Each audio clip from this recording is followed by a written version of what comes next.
Okey, jom kita spot bag Rose. Rose? Blackpink in your area. Okay. Come on. Siapa bagi tu, Ivan? Bisa jadi Bernardo X1. Semua? Semua dia sapu? Allah Akbar. Saya tak suka nak spot benda-benda masa silam ni, malas. Ni bag saya bagi dia ni. So ini adalah YSL Manhattan. Fish Manhattan tu dapat daripada sini ya. So harga dalam RM15,000 sahaja. 14 lebih sebenarnya, tapi saya bundarkan. Kan ya juga Bos Lim. Dulu Kini dah selamanya, insya-Allah. Gelak escalator dia. So, korang kalau nak shopping ataupun jual handbag dan juga Rolex, DM kita sekarang. bye! Ini American Express. Oh, American Express only. MX. Max. Okay, jom bag seterusnya pula. Ni pun bag Bos bagi juga ke? Tak, ni X dia bagi. Oh, X dia Tu yang bagi. gaduh. Oh, dia menyebab So yang ini adalah Valentino Rossi. Rossi? Yang bawa Panigale ke? Itu bukan Panigale. Itu yang Marwan.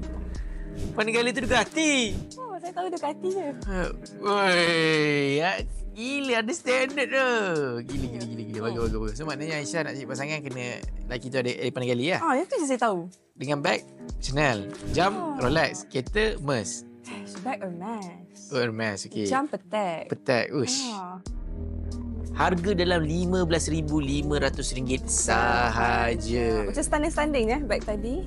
Dia, Harga dia. saya tengok walaupun dia lah, sebab saya memang didik diorang untuk jangan spend sangat. So, diorang terima nasihat lah.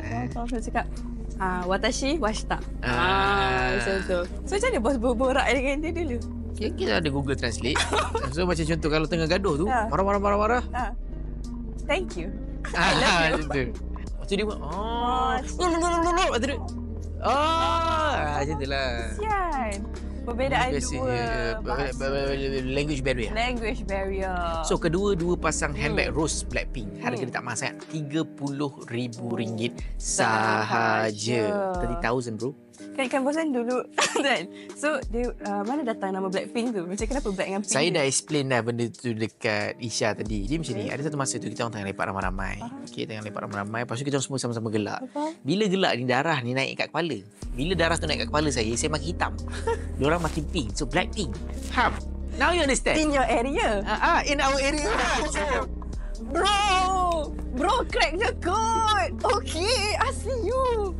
Now you know lah. Jom shopping dan jual melalui Icon Lux. Jimat sehingga 70%, installment serendah RM5 sehari. Jual dan konsign item anda dengan kami. Cepat, DM kita sekarang.